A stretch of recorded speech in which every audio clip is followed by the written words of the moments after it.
Hello மக்களே, சிவா இல்லை செம இன்ட்ரெஸ்டிங்காக போயிட்டுருக்கு. நம்ம அயலியோட ரூமில் கண்டுபிடிச்ச அந்த கன்னு கடைசியாக ஒரு வழியாக அங்கே சுற்றி இங்கே சுற்றி நம்ம பாவையோட கையிலே மாட்டிடுது. பாவை கையில் இருக்கக்கூடிய கன்னை பார்த்த உடனே கபிலனும் ரொம்பவே பதட்டாகி நம்ம பாவை கிட்ட தனியாக விளையாட ஆரம்பிக்கிறாங்க.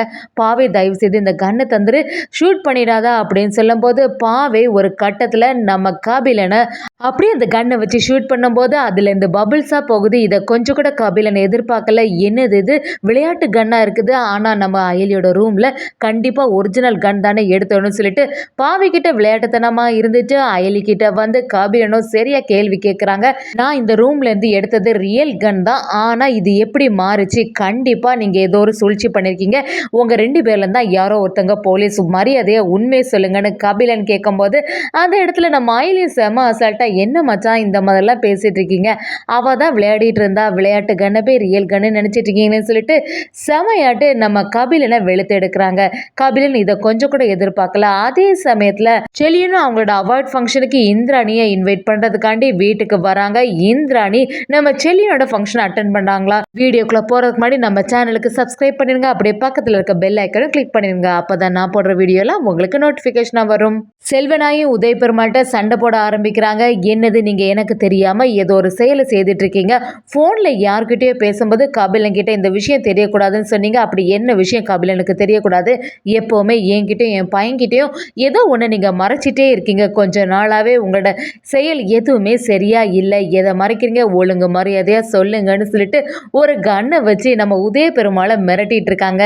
இதை பார்த்துட்டு இருந்த கபிலன் அப்படியே டென்ஷன் ஆயிடுறாங்க. ஐயோ, இங்கே தான் கன் இருக்கா, அம்மா விளையாட்டுத்தனமாட்டி இதை சுற்ற போகிறாங்க அப்படின்னு சொல்லிட்டு நம்ம கபிலனும் ரொம்பவே அவசரமாக செல்வன் ஆகிட்ட என்னம்மா கையில் நீ வச்சிட்டு இருக்க, பேசாமல் சும்மா இருமான்னு சொல்லும்போது அதெல்லாம் கேட்டுட்டு இருந்த செல்வன் ஆகிய நீ வேற உங்கள் அப்பாவுக்கு சப்போர்ட்டாக பேசிகிட்டு இருக்காதடா, அவங்க என்ன செய்தாங்கன்னு உனக்கு தெரியுமா?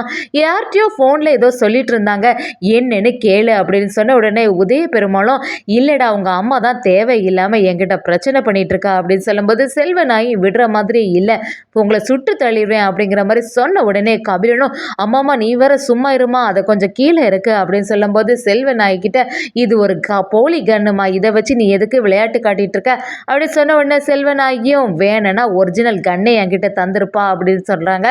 அப்படி அங்கே ஒரு பிரச்சனை நடந்துட்டு இருக்கும்போது கீழே ஒரு சவுண்டு கேட்குது. இந்திராணி யாரோ 2 பேர்கிட்ட நீங்கள் 2 பேரும் எதுக்கு இங்கே வந்தீங்க, தேவையில்லாமல் இங்கே வராங்க, வீட்டை விட்டு இப்போ வெளியில் போங்கன்னு சொல்லிடுறாங்க. இந்த சவுண்டு கேட்ட உடனே செல்வனாயும் கபிலனும் பதட்டமாக சரி ஏதோ ஒரு பிரச்சனை நடக்க போலன்னு சொல்லிட்டு கிளம்பிடுறாங்க. அதே சமயத்தில் அந்த கன்னை பாவை எடுத்துடுறாங்க.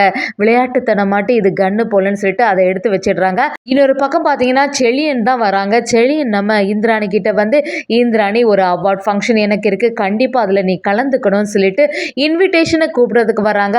ஆனால் இந்திராணி மதிக்க மாதிரியே இல்லை. இந்திராணி அந்த இடத்துல நான் ஏதோ கோவிலில் வச்சு உங்கள்கிட்ட பேசிட்டேன்னு சொல்லிட்டு உங்கள் மேலே எல்லாம் கோபம் குறைஞ்சிட்டுன்னு நினச்சிட்டு இந்த வீட்டுக்குள்ளே வந்துட்டீங்களா? எவ்வளோ தைரியம் இருந்தால் நான் இருக்கும்போது இந்த வீட்டுக்கு வருவீங்க, நான் எப்போவுமே உங்களை ஏற்றுக்கிற மாதிரி இல்லை, இனியும் இந்த வீட்டுக்கு வந்து என்னை சமாதானப்படுத்தணும்னு சொல்லிட்டு நீங்கள் நினைக்காதுங்க, எந்த உரிமையில் என்னை கூப்பிட வந்தீங்க?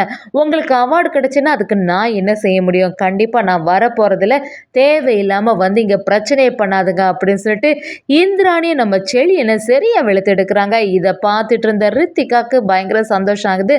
இவங்க 2 பேரும் ஒன்று சேர்ந்துட்டாங்க போல அப்படின்னு நினச்சோம். நல்ல வேளை இவங்க 2 பேரும் சேரலை. செல்வனாய் ரித்திகாட்ட இப்போ இவன் எதுக்கு வந்தானா, தேவையில்லாமல் பிரச்சனை பண்ணதுக்குன்னே வந்திருக்கான், அதான் இந்திராணி அவன் வேண்டான்னு சொல்லிட்டு ஒதுங்கி தானே இருக்கான், தேவையில்லாமல் இவன் எதுக்கு அவனோட அவார்ட் ஃபங்க்ஷனுக்கு இவ்வளோ கூப்பிட்றானா அப்படிங்கிற மாதிரி ரித்திகாட்ட சொல்லிட்டு இருக்கும்போது ரித்திகாவும் சரி சரி என்ன நடக்குதுன்னு நம்ம வேடிக்கை தான் பார்ப்போம்னு சொல்கிறாங்க. அதே சமயத்தில் இந்திராணிக்கு பயங்கர டென்ஷன் ஆகுது. செலியனை மட்டும் இல்லாமல் மோனிகாவும் சேர்ந்த மாதிரி திட்ட ஆரம்பிக்கிறாங்க. இங்கே வந்து பிரச்சனை பண்ணதுக்காண்டியே வந்திருக்கீங்களா, இனியும் இங்கே நின்றுட்டு இருந்தீங்கன்னா அதுக்கப்புறமா நடக்கிறதே வேற, ஒழுங்காட்டு இந்த வீட்டை விட்டு வெளியில் போங்க அப்படின்னு சொல்லிடுறாங்க. இதை கொஞ்சம் கூட நம்ம செல்லின்னு எதிர்பார்க்கவே இல்லை. இந்திராணி கிட்ட வந்து இன்னும் நீ பழைய மாதிரியே தான் இருக்க இந்து, கொஞ்சமாவது மனசு மாறி இருப்பேன்னு பார்த்தேன், உங்கள் வீட்டில் உள்ளவங்க எல்லாருமே சொல்கிறத கேட்டுட்டு அதுக்கேற்ற வரை நடந்துட்டு இருக்க, என்னைக்காவது நமக்குள்ள பிரச்சனை எதனால் வந்தது அப்படிங்கிறதெல்லாம் யோசிச்சு பார்த்துருக்கீங்களா? கொஞ்சமாவது பொறுமையாக இருந்துன்னு சொன்னாலும் நம்ம இந்திராணி கேட்குற மாதிரி இல்லை. அதே சமயத்தில் நம்ம சிவாவும் செல்லியன் கிட்ட சரி நீங்கள் இப்போ போங்க, நம்ம எப்படியாவது சமாதானப்படுத்தி ஏமாத்திரலான்னு சொல்லிட்டு சமாளிச்சு விடுறாங்க. இந்திராணி பயங்கரமா டென்ஷன்ல இருந்துட்டு இருக்கும்போது உதய பெருமாளும் இந்திராணி நீ எதுக்குமே வருத்தப்படாத, எல்லாமே சரியாயிடும் சொல்லிட்டு சமாதானப்படுத்துறாங்க. பாவையும் ஒரு பக்கமா அந்த கன்னை வச்சுட்டு இருக்கத பார்த்த உடனே கபிலனுக்கு பயங்கர டென்ஷன் ஆயிடுது. இப்ப என்ன செய்யறது, இந்த பாவை விளையாட்டுத்தனமா இந்த கன்னை வச்சிட்டு இருக்காளே, வீட்டுல உள்ளவங்களுக்கு மட்டும் இது ரியல் கன்னுன்னு தெரிஞ்சுன்னா பெரிய பிரச்சனை ஆயிடும். அது மட்டும் இல்லாம அவ எடுத்து யாரையா சுற்றக்கூடாதுன்னு சொல்லிட்டு ரொம்பவே பதட்டம் ஆயிட்டு இருக்கும்போது பாவை ஒரு கட்டத்துல கபிலன் கூட விளையாட்டுத்தனமாட்டு விளையாட ஆரம்பிக்கிறாங்க அந்த கன்னை வச்சு. அப்படியே நம்ம கபிலனும் இதை வச்சு சுற்றாத பாவே அப்படின்னு சொல்லிட்டு செய்களை காட்டினாலும் பாவே அதை கேட்குற மாதிரியே இல்லை. பாவையை ஒரு கட்டத்தில் ஷூட் பண்ணும்போது அதுலேருந்து பபிள்ஸாக வருது. இதை கொஞ்சம் கூட கபிலன் எதிர்பார்க்கவே இல்லை. என்னது இது விளையாட்டு கன்னாக இருக்கும் போல பபிள்ஸ் வருது, ஆனால் நம்ம அயலியோட ரூம்லேருந்து எடுத்தது ரியல் கன் தானே அப்படின்னு சொல்லிட்டு இதை எப்படியும் சும்மாவே விடக்கூடாதுன்னு சொல்லி அயலியும் சிவாவும் பார்க்க போகிறாங்க. அங்கே வந்து அயலி கிட்ட என்ன அயலி இதெல்லாம், நீ ரியலாகவே கன்று வச்சுருந்தது எனக்கு நல்லாவே தெரியும். எனக்கு அந்த ரியல் கன்னுக்கும் விளையாட்டு கன்னுக்கும் வித்தியாசம் தெரியாதா? கண்டிப்பாக இதில் ஏதோ ஒரு பிரச்சனை ஆயிருக்கு அப்படின்னு சொல்கிறாங்க. அயலியும் எதை பற்றி பேசுகிற கபிலா, நீ எதுவுமே புரிய மாட்டேங்குதே, நீங்கள் தான் விளையாட்டுத்தனமாக இருக்கீங்க மச்சான் அப்படின்னு சொல்லிட்டு ரொம்பவே அசால்ட்டாக பேச ஆரம்பிக்கிறாங்க. கபிலனும் அயலியை பார்த்து என்னெல்லாம் ஏமாற்ற முடியாது அயலி, எனக்கு நல்லாவே தெரியும் நீ தான் ஏதோ ஒரு வேலை பார்த்துருக்கான்னு சொல்லிட்டு எனக்கு 2 பேரில் யாரோ ஒருத்தங்க போலீஸ்னு நல்லாவே தெரிய ஆரம்பிச்சுட்டு இனி கொஞ்ச நாள் தான் நீங்கள் இந்த ஆக்டிங் எல்லாம் தொடர முடியும், இன்னும் எத்தனை நாள் தான் இதை மறைச்சி வைக்க போகிறீங்க அப்படின்னு சொல்லிட்டு கபிலனும் அயலிட்ட கேட்கும்போது அயலி அதை விட்டு கொடுக்குற மாதிரி இல்லை. சிவாவும் கபிலனை பார்த்து என்ன தம்பி விளையாட்டுத்தனமாக பேசிகிட்டு இருக்கா, அதான் ரியல் கன் இல்லைன்னு தெரிஞ்சு போச்சுல, விளையாட்டு கண்ணுன்னு கூட தெரியாதா அப்படிங்கிற மாதிரி அசால்ட்டு கேட்குறாங்க. கபிலனும் என்னைக்கா இருந்தாலும் நீங்கள் மாட்ட தான் போகிறீங்கன்னு சொல்லிட்டு அந்த இடத்துலேருந்து போயிடுறாங்க. அதே சமயத்தில் நம்ம சிவாவும் அயலியும் ஏற்கனவே நம்ம பாவை கூட விளையாடிட்டு இருக்கும்போது பாவை ஒரு கட்டத்தில் கீழே தடுக்கி விழுறாங்க. கன்னு ஒரு சைடாக போயிடுது. இதை பயன்படுத்தி நம்ம சிவாவும் அயலிக்கிட்ட சொல்லும்போது அயலிக்கிட்ட இருக்க விளையாட்டு கன்னை அந்த இடத்துல வச்சுட்டு பாவை கிட்டேருந்து ரியல் கன்னை எடுத்துட்டாங்கன்னே சொல்லலாம். இது தெரியாமல் கபிலனும் ரியல் கன் தான் நம்ம பாவை வச்சிருக்கான்னு சொல்லிட்டு ரொம்பவே பயந்துட்டு இருந்திருக்காங்க. அதே சமயத்தில் நம்ம சிவாவுக்கும் அயலிக்கும் சிரிப்பு தாங்க முடியலை. அயலியும் சிவா கிட்ட பாத்தியா கபிலன் எப்படியெல்லாம் குழம்பி போனான்னு, இனிமேல் இந்த கபிலனை இப்படி தான் ஆட வைக்கணும், இவெல்லாம் செய்த செயலுக்கு இதோட விட்டுருக்க கூடாது, இன்னும் கொஞ்சம் பயமுடுத்தி விட்டுருக்கணும் அப்படின்னு சொல்லிட்டு அயலியும் செமையாக சொல்லிட்டு இருக்காங்க.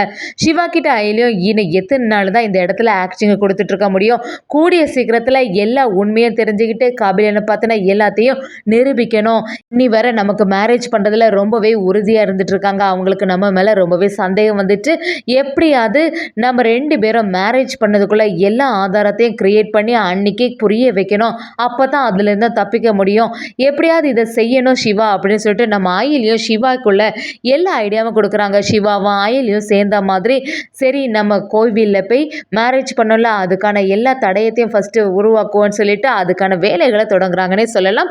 இன்னொரு சைடு இந்திராணியும் தன்னோட பணத்தை வச்சு கண்டிப்பாக அயலி சிவாவோட மேரேஜை ரொம்பவே கிராண்டாக நடத்தணும்னு சொல்லிட்டு அதுக்கான வேலைகளை தொடங்கிட்டாங்கன்னே சொல்லலாம்.